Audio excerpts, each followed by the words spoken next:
James Reynolds Sr. was an Army medic, and though he didn't have a college degree, he worked his way up to lead the Knox County chapter of the American Cancer Society. Though ACS is by no means perfect, they're one of the leading cancer-fighting nonprofits for a reason. They're present in 5,000 communities, and 80% of their funds go to patient support, discovery, and advocacy. In 2021, those numbers were $295 million, $151 million, and $35 million, respectively. Plus, we all know how much I value transparency here. Charity Navigator gave them a 97% in their accountability and transparency ratings. All this said, it seems obvious that Reynolds must have known what he was doing. You don't work your way up to such high-ranking positions in a well-reputed organization by sitting on your hands, right? Well, maybe Reynolds was a go-getter at first, but after 8 years, his performance slumped. ACS said he had sloppy bookkeeping, kept irregular hours, and took the title to a 1968 Mustang meant to be auctioned for the charity. In my opinion, it sure seems like Reynolds got one hell of a swelled head. Being sloppy or lazy on the job is one thing, but to take a car meant for a charity auction? He clearly believed he was untouchable, or that he wouldn't get caught. This wasn't the case though, and in 1984, he was given 2 options: get fired or quit. Now, most people might take the L and move on, right? Like, you really weren't as good of a thief as you thought, my guy, so take your experience and learn from it. It's that simple. But Reynolds isn't most people. Instead, for years, the guy seemed to operate out of pure spite. Shortly after resigning, Reynolds made his own charity called Cancer Fund of America. The Tampa Bay Times accuses him of purposefully using a name similar to the American Cancer Society, and claims that he even rented a mail drop that shared a similar Atlanta address. But Reynolds didn't stop there. He sent out door-to-door solicitors around the same time he knew ACS would, allegedly taking the knowledge he had about ACS's operations and using it against them. He also hired solicitation companies and raised over $7 million in his first year of business. I meant to say his first year of fundraising for charity, and paid his solicitors about half of that. Less than 10% of what he raised even went to patient assistance, a far cry from the 80% or so that ACS gives. I don't know if Reynolds created CFA just to mess with the charity he once worked for or to prove that he was a worthy competitor who could start his own nonprofit. I think that these early acts say a lot about him as a person. Not only does it paint the picture of a bitter, vindictive, sad little man, but it shows that Reynolds didn't truly care about cancer patients in the first place. As a chapter leader at ACS, he would have known how they help people and how they were able to give the majority of their fundraising to those in need, but he didn't use that knowledge. Instead, he just kept playing his petty little game, taking money out of a more deserving charity's wallet. Unfortunately, Reynolds' game of spite didn't end with knocking on doors and making annoying phone calls. Instead, Cancer Fund of America went on for decades and spanned family generations, to the point where the name Reynolds itself might as well be synonymous with the name cancer scam.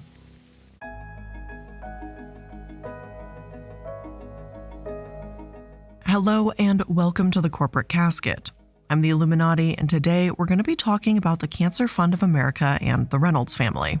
If you watch an old CFA commercial, you'll get a distinctly traditional America life insurance, we're here for you type of vibe. Seriously, it's hard to even pinpoint what exactly is being advertised here. They say things like, "Isn't it nice to have someone to help?" over shots of a newborn, a couple getting married, and things like that. An odd advertisement aside, this is the idea that CFA pitched to people. We're going to help others. One of the ways they claimed to do this back in 1989 was by running sweepstakes and promising thousands of dollars to the winners. Personally, I'm not a big fan of this idea. I don't feel like luck should have much to do with needing a cancer charity's aid. The reason it didn't work out had little to do with luck, though. Instead of thousands, CFA handed out checks for pennies. They, as well as several other charities at the time, were fined $2.1 million for the scam. Reynolds said he'd stop using direct mail campaigns within 3 years of the scandal, though that didn't happen, and he soon turned to for-profit telemarketers too. Their scripts, while far from the worst I've seen, are still pretty questionable. Solicitors told the public that their donations would provide direct aid to patients, implying that bills, medical equipment, and things of that nature might get covered by the charity. Then, after listing off all the incredible help they're going to provide, they ask you if they can count on you. If you say yes, then that's great. They ask for $35 and close the sale. I mean the donation. If you say no, they'll ask for $20. No again, and it's $12. No a fourth time, and they'll hang up. It seems like most telemarketers out there, but CFA took it a step further. They also send long, emotional letters about people crying their hearts out when they're diagnosed with cancer, begging for your support.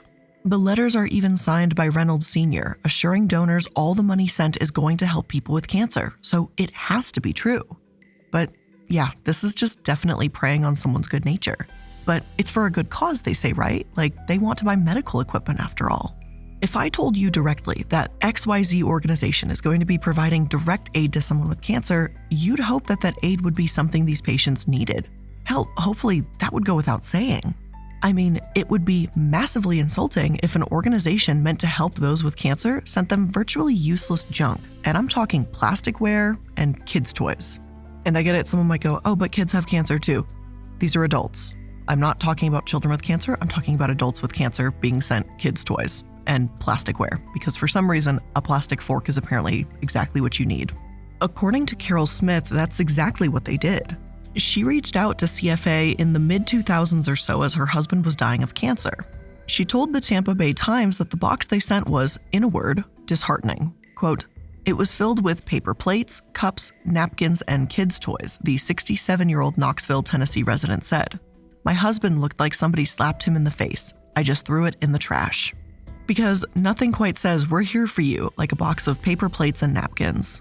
If her husband had been a child, again, then sure, maybe the kids' toys would have served some purpose.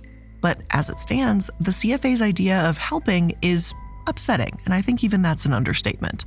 In my opinion, they're just sending this junk to look like they're doing something. You can even see it at their open house. In a short video posted online, Brian Morse recorded what he claims is a facility belonging to CFA.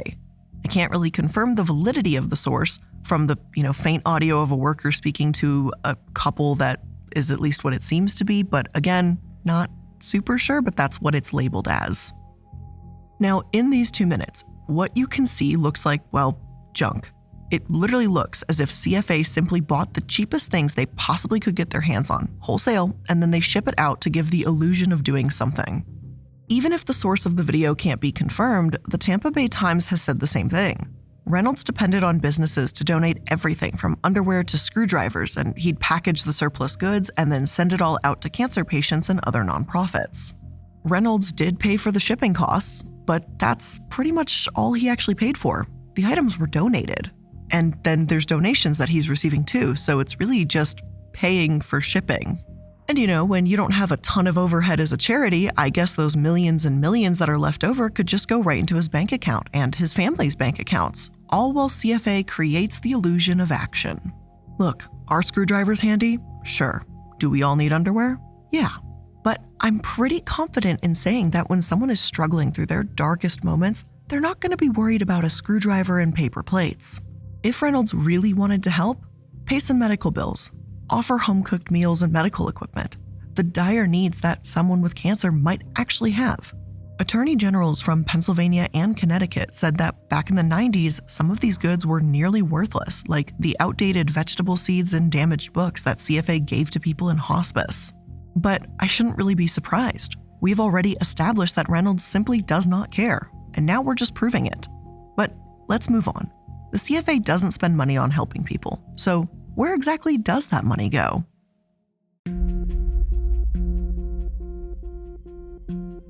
As you'd unfortunately expect, the money they collect goes to Reynolds' own pockets most of the time. It depended on the year and the fundraiser. Sometimes less than 0.1% of what they earned actually went to cancer patients, and sometimes it was about 3% if they were feeling generous. Reynolds spent his millions on cars, college tuition, gym memberships, concert tickets, and cruises, while patients in need of aid got sample-sized soap, seasonal greeting cards, and Little Debbie snack cakes. Because nothing says we care about you like a bar of sample-sized soap and a snack cake. South Carolina Secretary of State Mark Hammond said it best. Some charities sent children to Disney World. These charities sent themselves to Disney World. There's a keyword here that I want to address: charities. Does this mean that CFA is getting lumped in with a bunch of other bad faith actors and maybe they alone aren't so terrible?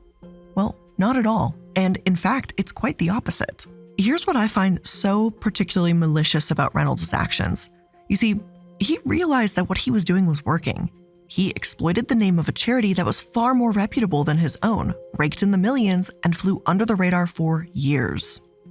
Don't get me wrong, he did have to pay some fines here and there, but the penalties he faced paled in comparison to the money he was making. So why not make more charities? After all, CFA was working out so well. Reynolds Sr. had basically found his calling in making one giant, successful, deceptive empire. In 2002, his son, James Reynolds Jr., and his wife at the time, they're both now estranged, Rose Perkins, created Cancer Support Services. The Tampa Bay Times called it nothing more than a boiler room for CFA, as it had the same managers and the same employees. Effectively, only the name changed. Why bother going through all this effort? Because now, when Reynolds and his greedy, manipulative family have telemarketers calling, must have a frog in my throat or something today, elderly people on a fixed income, they can technically say that 100% of their donations will go to charity. And that might be technically true, but when the vast majority of that money is going towards excessive paychecks for higher-ups, that 100% to charity doesn't sound so helpful all of a sudden. There's more than just CFA and CSS, though. There's also the Children's Cancer Fund, too. Perkins effectively ran that one, hiring 11 of her friends and relatives to work there.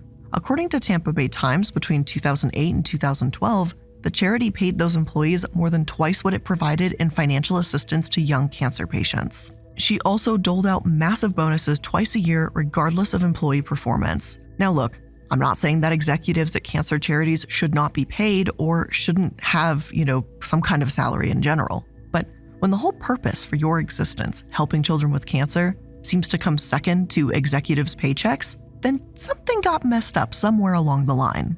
When you look at childhood cancer, or just even a child that has cancer, like however you want to phrase it, and you go, yes, this is going to get me a good bonus in the middle of the year, I think you're the one who's a little fucked up. I think you're the one that maybe needs to start from scratch, burn all that shit down, and start over entirely. It's bad enough that so many charities will go astray and forget the purpose they're trying to serve. CCF's purpose all along, clearly, was to make Perkins and her friends richer, and children with cancer was just a marketing ploy. And I know you're probably going to be shocked to hear this, but this still is not all the charities that the Reynolds family created. Breast Cancer Society was run by James Reynolds Jr. and his wife Christina. They too hired relatives, creating the biggest cancer charity nepotism loop I have ever seen. From the documentation that's available, many of these higher-ups made around $250,000 a year, and sometimes even more than that. While Reynolds Sr. is the most at fault here, the entire family is pretty irredeemable. They used corporate credit cards for personal expenses, supposedly paying them back at the end of the year and thereby giving themselves interest-free loans on luxury items. They continually exploited elderly people hoping to help those with cancer, demanding money and arguing with potential donors on the phone, sometimes calling them twice a day. I think the only member of the family that might be an exception is Rose Perkins' daughter-in-law, Julia Conister. Apparently, she genuinely wants to give cancer patients monetary aid, and when speaking of CFA, she says, "Oh, they don't give out money, honey." So, that's a thing. Also, Money Honey, oh my god, I haven't heard that Lady Gaga song in forever. I'm gonna have to go listen to that after this episode. I know it has nothing to do with this, but my god, this is so depressing. I'm like, you know what, let me hear some pop music after this to try and put it back together what the fuck I just had to present to all of you today. However, if CFA and other charities run by the Reynolds family were really this bad, then the big question is, how come they weren't caught sooner?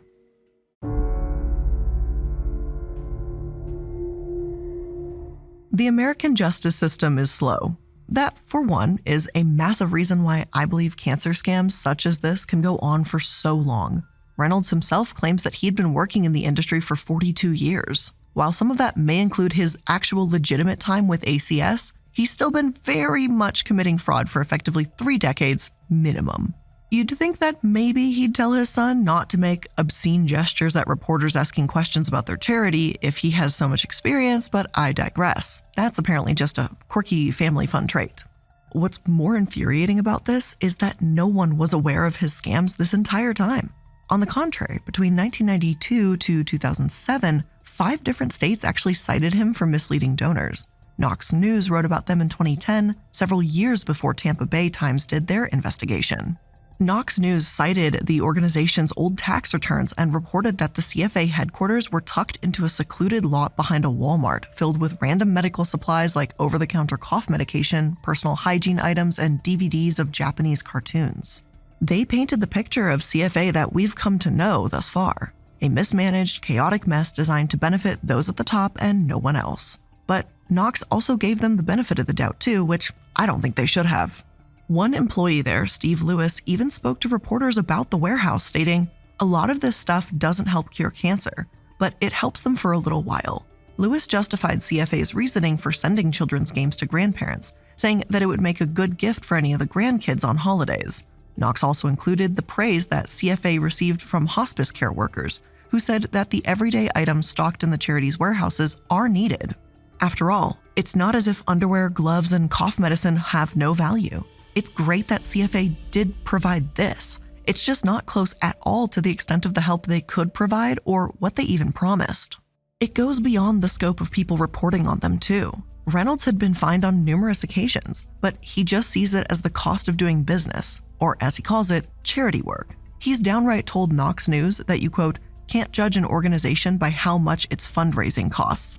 So that's a thing. And he also just simply settles any claims against him because he claims it's so much cheaper than going to court. So first of all, yes, you can in fact judge a charity by how much it spends on fundraising. These numbers vary from time to time, but when a whopping 80% or more goes towards nonprofit telemarketers, your own, pockets than it does to the people you're supposed to benefit, I'd say that, yeah, someone can judge you for that. Secondly, when you have that many fines and complaints being levied against you, it's pretty darn hard for me to believe that there's nothing wrong. Reynolds, if he wanted to prove that he was actually on the up and up, could have been more transparent years ago. And by years ago, I mean literally decades ago. Instead, he simply paid the fines and just kept it moving. And in my opinion, he just had no leg to stand on if he fought back, so his best bet really was to just settle things and keep people and organizations quiet. Come 2007, after literally years of this, CFA was hit with a lawsuit from Georgia regulators because they would downright lie to potential donors. Apparently, CFA claimed they provided transportation to chemo patients when no such service was provided. But Reynolds apparently believes that everyone just misunderstood him or is just out to get him, and that the fines had no merit. Now, you probably meant to provide transportation services, so that should be good enough, right? Like, you meant to. Sure, it didn't happen, but you thought about it. Just fuck off with that warped logic. Without admitting any guilt, CFA had to write a $50,000 check to a charity Georgia regulators chose, that being, of course, the Georgia Cancer Coalition. You want to know the especially pathetic part about it, though? That $50,000 was actually the largest cash donation they've ever made to an independent charity ever, just by the way. And they made almost $9 million that year, just in case you're wondering. But let's fast forward just a bit. They had several states complaining in the 90s and early 2000s, so they ended up paying a fine in 2007, which is what brought us to today, to them having this irreparable, horrible reputation. Well, in 2011, trouble was finally brewing. The BBB warned donors about the Breast Cancer Society, reporting that Reynolds Jr. refused to give them a breakdown of what items his charity was supposedly distributing to cancer organizations. Although I do have my own issues with the BBB, many do still see them as a valuable source of information, and again, with this coming from the BBB to the general public, it certainly did not look good for the Breast Cancer Society charity. And hey, even bad businesses can do things right once in a blue moon. And the BBB didn't just call out the Breast Cancer Society either, but those associated with them. Associated Community Services, the BCS's top fundraiser, had to pay a six-figure fine in Missouri for, quote, manipulative, high-pressure fundraising tactics when calling Missourians who asked not to be called. That company had to eventually settle another lawsuit in 2014 before going bankrupt. Then, after the BBB report came the Tampa Bay Times investigation, detailing every act by the so-called charitable family from the founder to the fines. It took long enough, but eventually, regulators could no longer ignore the Reynolds family anymore. They had to act. And before we get into those consequences and the aftermath of regulators finally having to take a look at the Reynolds family and their various, quotes here, charities, let's take a quick moment to thank today's sponsors. ShipStation turns holiday shipstorms into smooth sailing. You can keep your customers happy and still find time to enjoy eggnog. So when you're buried in orders and emails from stressed customers this holiday season, make sure you had ShipStation, or you're gonna wish you did. Now, the cool thing about ShipStation is they have a free trial and a quick setup, and now is the time to try ShipStation if you've ever been on the fence. It doesn't matter if you're a new business, small, medium, or even large, ShipStation is here to help and it grows with you. One of my favorite things, my absolute favorite things about ShipStation is because, as you guys know, there's just so many shipping carriers, and honestly, sometimes it's hard to keep tabs on who's going to offer what at certain parts of the year or where it's going to. Like, certain places just do the job better at certain times of the year. And so it's hard sometimes to remember, do I ship with this company here or there? Well, not a problem with ShipStation. I don't have to think about it anymore because they organize everything in their dashboard for you. They automate routine shipping tasks, they print shipping labels, and they easily compare rates and delivery times to optimize every shipment every time. And they're going to work wherever you're selling online, including Amazon, Etsy, eBay, Shopify, and more. Over 130,000 companies have grown their e-commerce businesses with ShipStation, and 98% of companies that stick with ShipStation for at least a year become customers for life. They're that good. And many of you know I have a merch shop. It's currently down, so don't worry. If you go look for it, you're going to find a page that says, hey, we're opening soon. I'm revamping stuff right now. But when I tell you ShipStation make things so easy, I think maybe some of you know who may have purchased merch like 2 years ago knew that sometimes the merch would take like a couple weeks to come out. Sometimes it would be delayed and it would be like a month. It was ridiculous. But now stuff is heading out in like just a couple days. And I am telling you, it's so much easier that way. So this holiday season, give yourself the gift of stress-free holiday shipping. Use promo code CASKET today at ShipStation.com to sign up for your free 60-day trial. Again, that's ShipStation.com, promo code CASKET. Self-care is always top of mind for me, but in between meditation sessions and trips to the yoga studio or even like a nail salon or wherever, how often are you taking care of all your needs? Transport your mind to a world where you can relax and treat yourself to your deepest desires with Dipsea. Self-care has never sounded better. Dipsea is an app full of hundreds of short, sexy audio stories designed by women for women. They bring scenarios to life with immersive soundscapes and realistic characters. And they're racially inclusive. Dipsea has stories for straight and queer listeners, and 56% of stories are voice acted by people of color. They also have soothing sleep stories, wellness sessions, and even stories you can read if you don't really want to listen to it. Let Dipsea be your go-to place to spice up your me time, explore fantasies, and relax and unwind. For listeners of the show, Dipsea is offering an extended 30-day free trial when you go to dipseastories.com/casket. That's 30 days of full access for free when you go to dipseastories.com/casket. dipseastories.com/casket. In May 2015, the FTC, every state, and Washington, D.C. charged the Reynolds charities for bilking over $187 million from consumers. Personally, I don't doubt that it's actually a lot more than that, and the 187 million number is simply what could be proven given everything that we've heard today. Cancer Fund of America, Cancer Support Services, Children's Cancer Fund of America, and the Breast Cancer Society, as well as multiple Reynolds family members individually, were named in the federal court complaint. I can't overstate what a massive case this was. Virginia Attorney General Mark Herring said, "This is the first time the FTC, all 50 states, and the District of Columbia have filed a joint enforcement action alleging deceptive solicitations by charities, and I hope it serves as a strong warning for anyone trying to exploit the kindness and generosity of others." The thing is, we've seen scammy charities plenty of times before, whether on the news, maybe in one of my episodes, or perhaps and unfortunately you've had a personal experience with one too. I've seen many of you leave comments under the YouTube channel videos and tell me what happened to you or a family member or friend, and it's horrific. It's infuriatingly common how many use for-profit solicitors, how they pay their executives gigantic salaries. It's all hallmarks of a bad charity. In that fact, then, CFA isn't that unusual, even if the FTC said it's one of the largest scam charity cases they ever filed. And truthfully, the reason it got to this scale in the first place is simply because Reynolds did everything right when it comes to taking advantage of people. Whether it's due to him learning the legitimate way and practicing the opposite, or due to the fact that he got help from family members, I don't truly know. But what I do know is that Reynolds is very good at being an awful person. Thankfully, the FTC agreed that this was all absolute garbage, with some of their complaints saying that Reynolds charities, quote, operated as personal fiefdoms characterized by rampant nepotism, flagrant conflicts of interest, and excessive insider compensation, with none of the financial and governance controls that any bona fide charity would have adopted. And I'm sorry, but I just love the wording here. It has to be one of the most eloquent ways of insulting a charity, quotes, that I've ever seen, as well as the lengthiest way of calling someone out on their bullshit. Telemarketing rules were broken, the charities had been deceitful, and bans were put in place.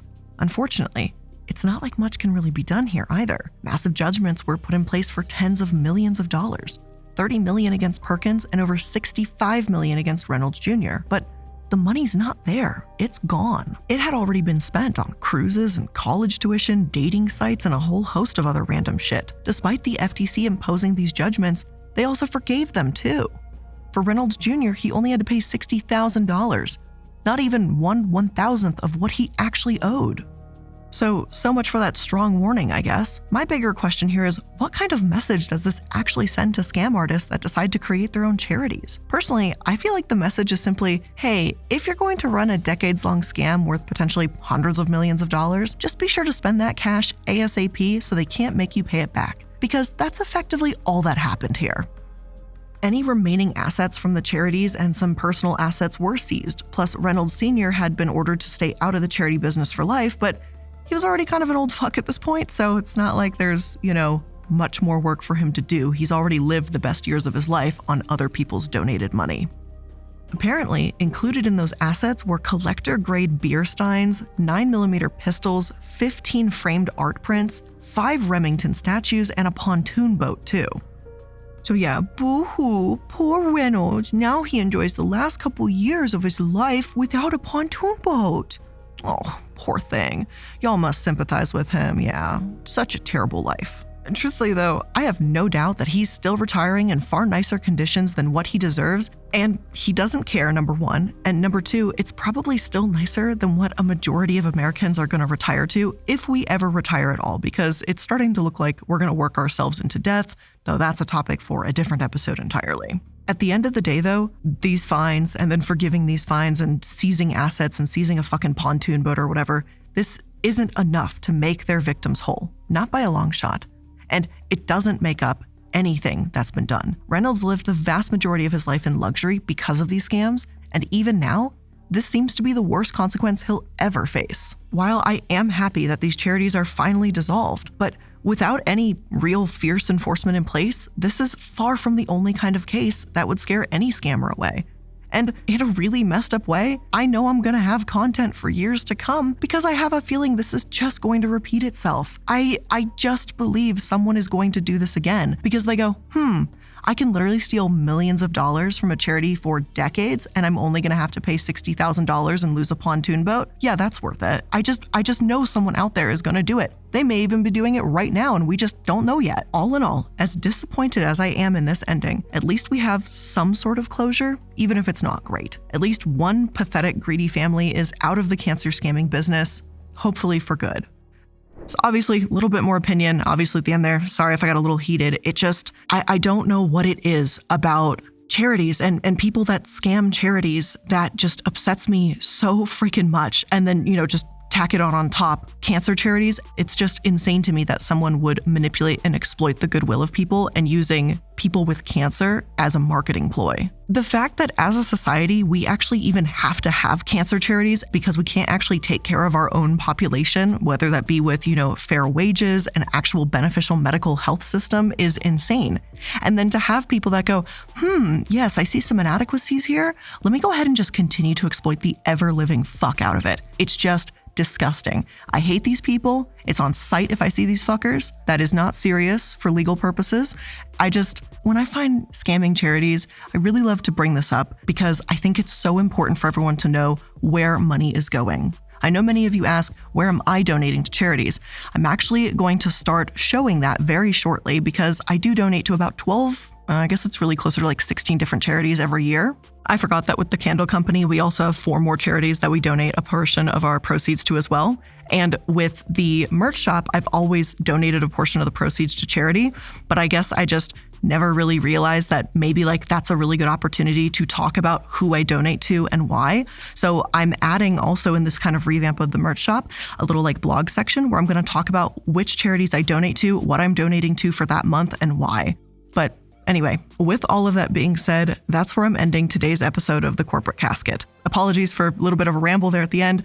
Thank you so much for joining me for today's episode. I do really appreciate it, and I look forward to seeing you in the next one. Bye.